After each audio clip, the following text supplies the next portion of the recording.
Hey there, and welcome to VCS Connect. I'm your host. I'm davpa. How you doing? Hey, you know what we're going to talk about? Strangely enough, we're going to talk about me. Why am I doing this? Who am I? Why the hell should you care what I say? Well, to answer that last one, why should you care? To be honest, you really you shouldn't. It's I'm just a guy with an opinion. I happen to be a fan of the Atari VCS, and I got tired of just seeing a lot of negative, a lot of oh it sucks, oh it's a Raspberry Pi, and a lot of, to be honest, very ignorant statements about the Atari VCS. And so I wanted to just kind of put some positive spin, where it's positive and where it's negative. I mean, I think I've been equally critical of Atari and Atari VCS when I feel that it's needed. Example, my review of Tempest 4000 port to the Atari VCS and other aspects too. But there are a lot of good things and a lot of things that should be praised about the Atari VCS and the direction that Atari is now going in, as a company, and how they're, with, software and games and even the hardware. I just wanted to have a more, I like to think balanced, saying the good things as well as the bad things when it crops up, but also giving a little more positive spin and not just being, oh, it sucks, oh, it's garbage, because it's not garbage. So, anyways, a few people have asked me a few questions. davpa, that's your name? Well, it's actually David, but davpa has been a name that I have used for a very long time. It is a name that was created through what is your Star Wars name, right? And so you take the first three letters of your first name and the first two letters of your last name, and then there's another one for that was supposed to be my first name as my Star Wars, and I've had that since like 1981. I read it in a newspaper article, in 1981 after Empire Strikes Back, of how to create your own Star Wars name, right? And I've had davpa ever since, and mostly much later on when you had to create gaming identities and accounts and all that. I remembered that Star Wars name that I had created in 1981, and I've used it ever since. So davpa it is. But my real name is David. I'm not going to give you the last name, but David is my first name. But yeah, davpa is something I've had since 1981. You know. And another question I've always get is, some people sometimes ask me, why are you wearing a winter hat?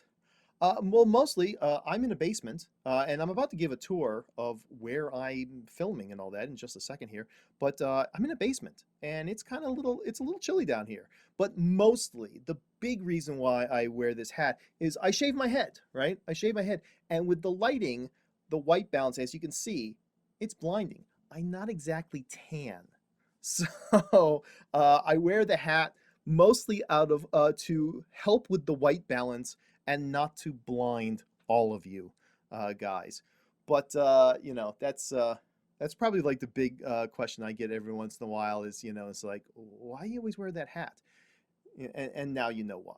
And now you know why. So, hey, tell you what, let's go and take a little tour of where I am right now. So let's get a look at this. All right, well, here we are. We're about to go down into the basement from the kitchen. We're coming on down, uh, down into the game room and streaming area. So you come down here, and I think the first thing you see is the arcade cabinet that I have. This was a birthday present for my twins, Abby and Hunter. But I mean, let's face it, it was really more for me than anything else. But they always liked going to these restaurants we go that always had like a multi-cade cabinet. And I found this. It's from my favorite game, Quicks. I love this game. It is, the person who had this cabinet really hacked it apart. So it's got one of those iCades, 60 games on a little motherboard thing. So it's not an original Quicks, but it's an original cabinet, and It's in really good condition. You know, there's a little bit of paint peel on here, but it's actually not too bad for 1981, and not much has been done to it. It's in actually pretty good shape. So it's one of the favorite things. I've always wanted an arcade cabinet, and I have one. While it may not be, the guts may not be an original Quicks cabinet, I have the exterior on it. And so here we are in, you know, coming down the stairs. You know, we come in here. I kind of created a false wall with this bookcase here, and you know, put this Nationals flag. That's my baseball team that I support. You know, to kind of cover the back of this. So it divides the room, and we've got this couch, and we've got the 32-inch CRT Trinitron. If you're going to have a CRT, got to go with a Trinitron. And then, you know, this, you know, old but simple, but really nice Vizio 42-inch, I think 42-inch LCD, you know, 1080p. But, you know, given the fact that it's only about, you know, about 6 feet from the couch to this TV, 1080p is just fine. It's just fine. You know, so I've got, this is for all the modern systems. So I've got a Wii U. All right, so maybe not 100% modern. I've got my Switch. You know, there's the you know, the cradle for the Wii controller in there, and I got my Atari VCS. I've got the the collector's edition. You know, with the blonde wood. I've got here, a little hard to see, black on black here. This is an Alienware Alpha Revision 2. I use this as an emulation machine. So this has Batocera on it. And given the, you know, it's a 4-core, 8-thread, what is it? It's an i7 6700T, Intel 6700T, with a GTX 960 in it. And it does great. It's great. It's got 16 gigs of RAM, and it does everything but PlayStation 3 emulation. And PlayStation, it's so close. It's so, some PlayStation 3s I've tested out, and it kind of works. It's like it's so close being there. If I had 2 more cores on that processor, would have been fine. Would have been fine. But c'est la vie. It's a great emulation machine. I'm very happy with it. I've got PlayStation 4 and Xbox One, the original, not like a Slim or anything like that. And same thing with the PlayStation 4. It's first revision, not the Pro or the Slim. It's you know, PlayStation 4. So this is for all the modern consoles, right? And then over here at the Trinitron, in front of the beanbag, you know, the beanbag chair in front of it, I've got a 7800, right? I've got PlayStation 2. I got the Atari 5200 down here. I also have another. This was my first Alienware Alpha Revision 1, which has an GTX 860 and a slower processor. And that was the first time I tried the Alienware as an emulation only box. And with the 860 and the processor, I can't remember off the top of my head what that one is. It's an that one is I think it's also another i7. I think it's a 40. I have like 4835 in my head, but that's probably word salad numbers. It struggles doing PS2. So when I had an opportunity to get that revision 2, I went for it, and it worked out great. And then over here I've got you know, the kind of command center. I've got all my controllers, you know, by grouping, you know, Atari, VCS, PlayStation 2, Switch, Xbox. I got all my Atari 2600, 7800 controllers, the 5200 controllers. You know, it's got the big boxes. I've got the trackball in there too, and then all the Wii controllers. You know, Wii or Wii U, and then I've got a Mario Kart racing wheel. And yeah, so the Trinitron, 32-inch Trinitron TV, Sony, it's great, freaking great. If you're gonna do old school, Trinitron's a great one. And best part, it was free. It was free. People, you know, you go onto like Craigslist or Nextdoor, the app Nextdoor, you'll see people give away, you know, good TVs. And I snatched that up, and it came with the stand too. So that was a really nice find. But yeah, that's for my old school stuff. And you can see, you know, I don't have a huge collection of games anymore, but the 5200 is the one I've kind of really focused on. So I've got a lot of, you know, I've got two boxes here of some of my 2600 carts, but I do have like a SD card reader. This is for the 7800, the new one, the Concerto. Concerto. I don't know how to pronounce that properly. But down here, I've got the old school Atari 2600 library with the push button on there. And I had two of them, but one of them was kind of broken. So what I did is I modified it. So I made a super library. So the normal one came with like 8 slots, and then 1 slot was for the manuals. It's like, I don't have the manuals anymore. So what I did is I took the broken one and I modified. So now I have a 15 cart library, all joined together. It looks seamless. It looks like that's how you would have bought it. But I kept the parts so that if I ever wanted to, I can make one of them back into the original format 8 and then the one long slot. But I'm not going to convert it back. I love my 15 library. So I put my top 15 games.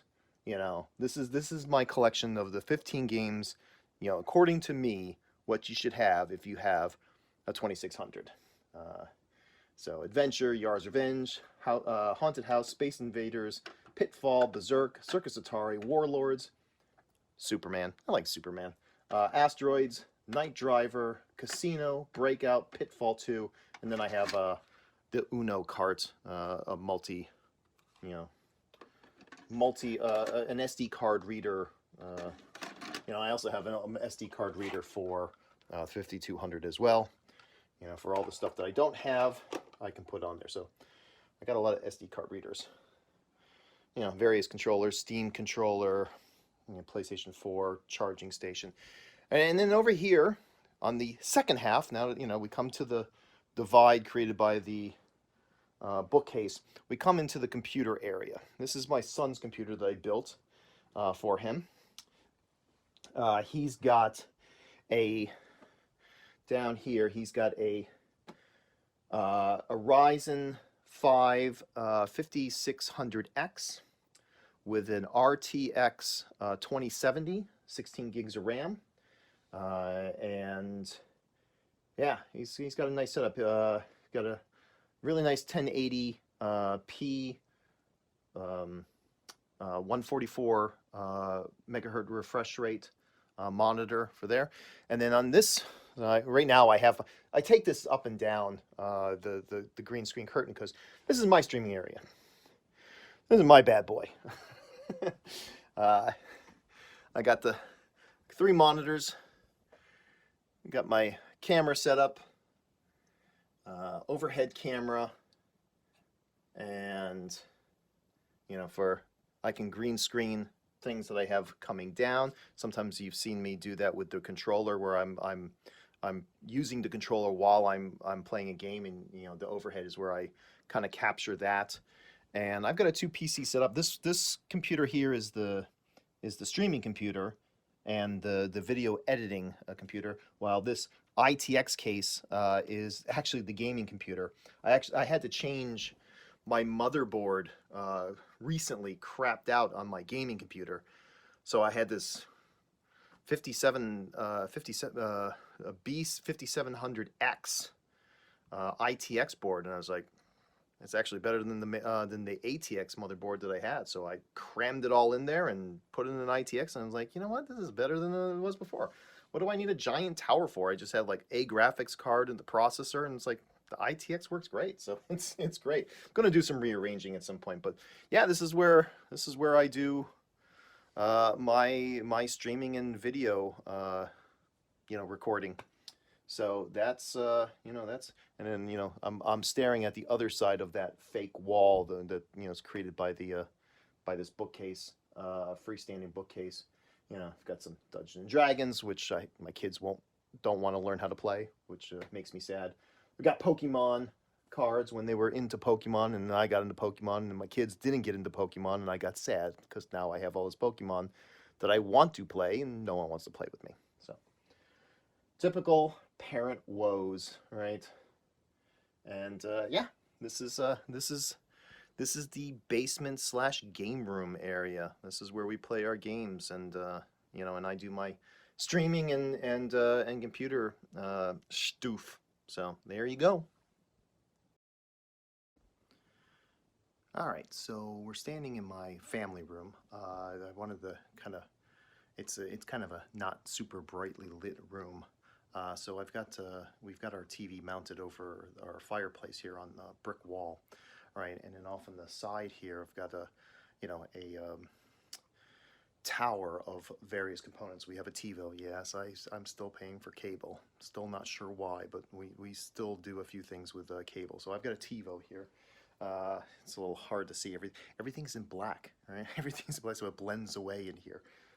You know, DVD player, a Blu-ray player, Apple TV, and then right down here is, well, it's again hard to see because it's all in black. But I've got my Atari VCS, another Atari VCS here. This was the one that I did the pledge, you know, that I first you know signed up for, was this guy.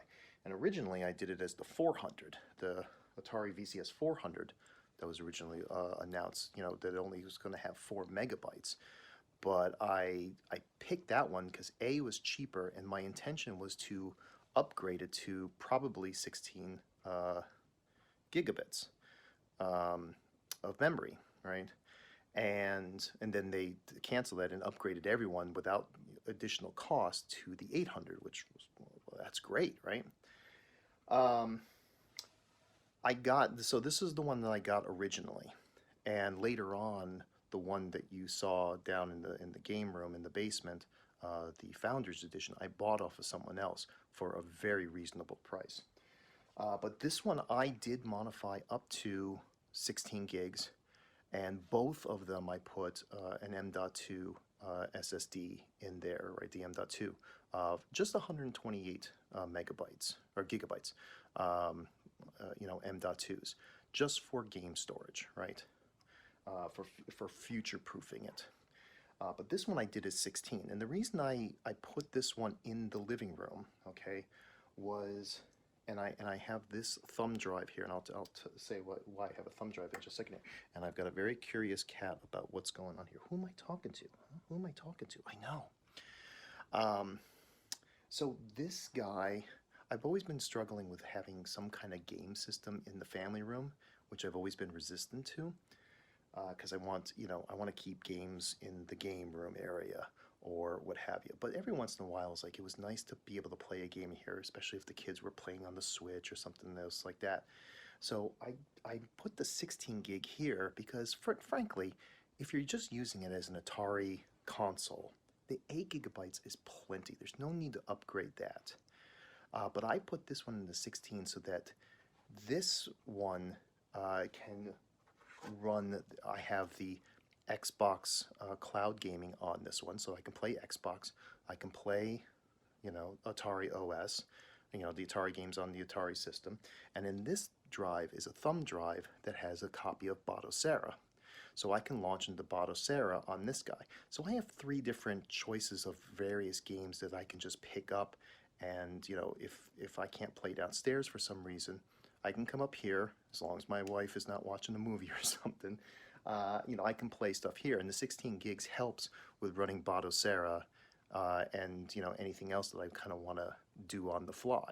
So this is the reason why this one has the more powerful, you know, at least the, you know, the upgraded RAM, just to be able to run off of the, you know, thumb drive and run Batocera and do emulation.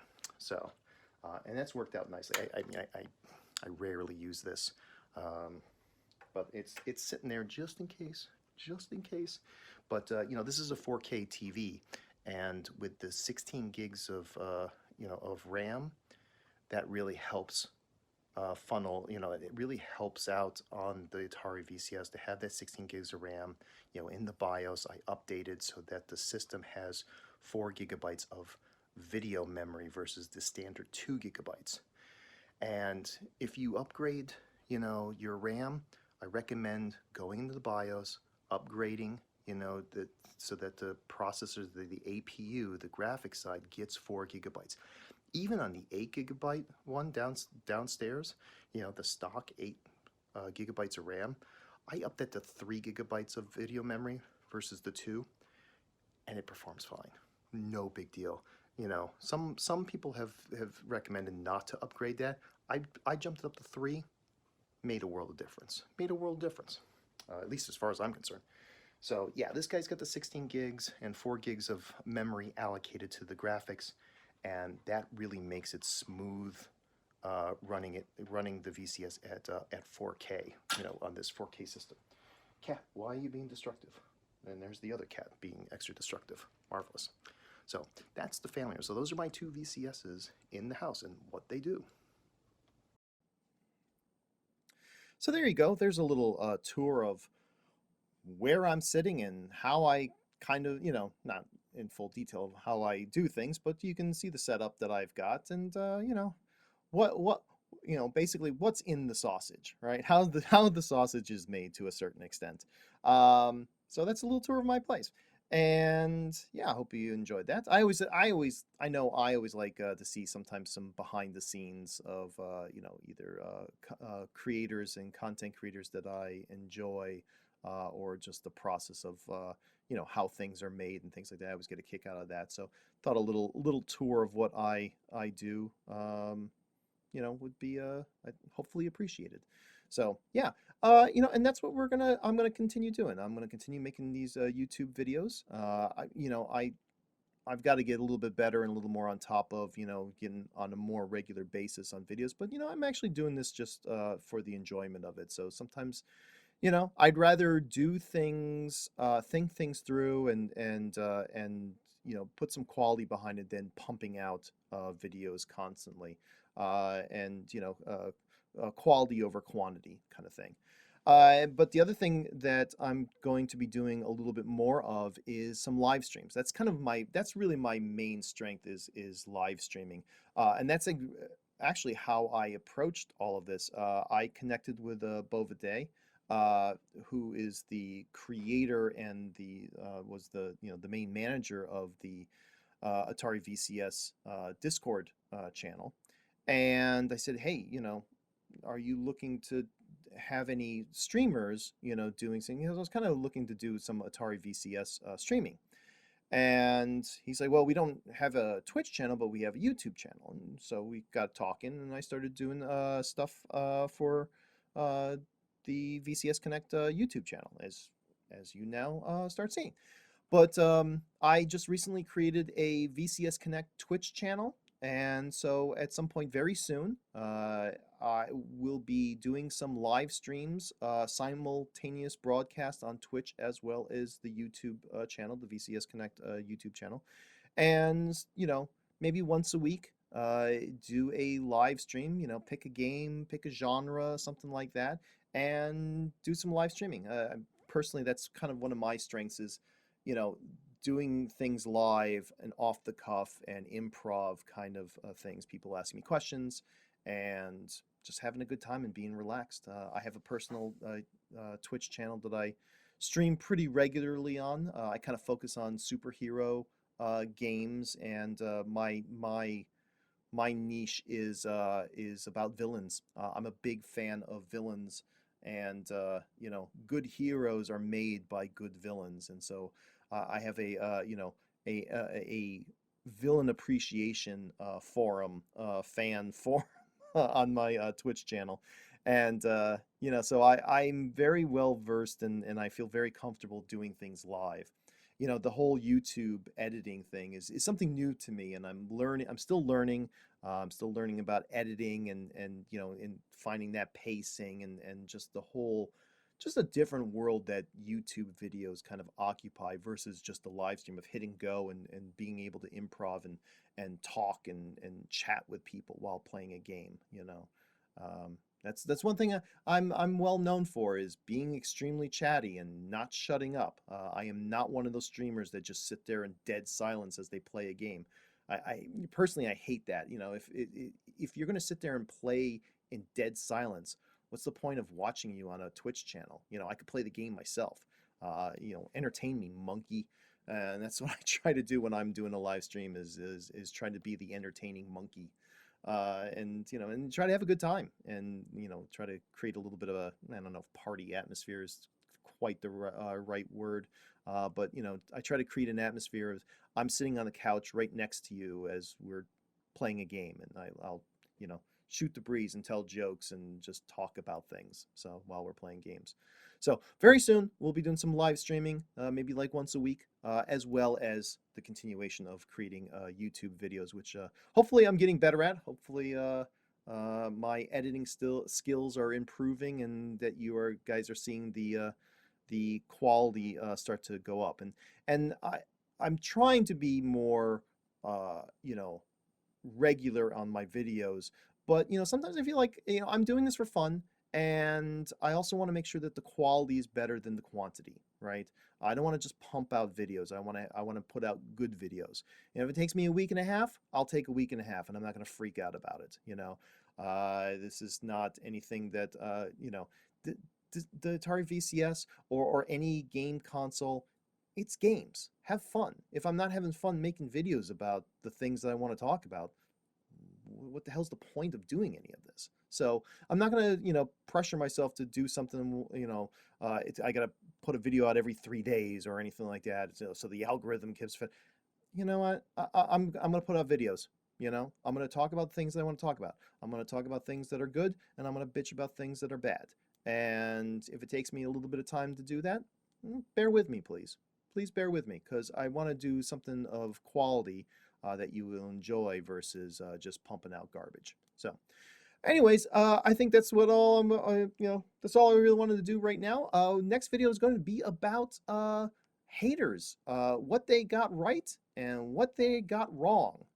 So that's coming up real soon. It's going to be also a video on the review of BPM Boy. That's coming out real soon. I've got a video all made, ready to go. As soon as it gets launched, I'm gonna pop that on, and you get to see the BPM Boy video review, as well as a few other little goodies. We'll do a news section soon of upcoming games that I may or may not be able to spoil or announce a little bit early. We'll see what tidbits of information I'm given and what I'm allowed to divulge. So, hey, until next time, you enjoy whatever game you're playing, and I'll be seeing you real soon.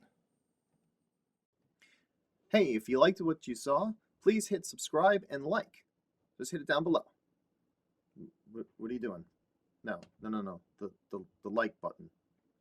That's not how that works. You got to hit it down there. Who are you looking at? Who uses light mode anymore? What the hell's going on? The Atari VCS has an official Discord server. Join the community with fellow VCS owners and chat directly with game developers. Don't forget to follow us on Twitter @the Atari VCS.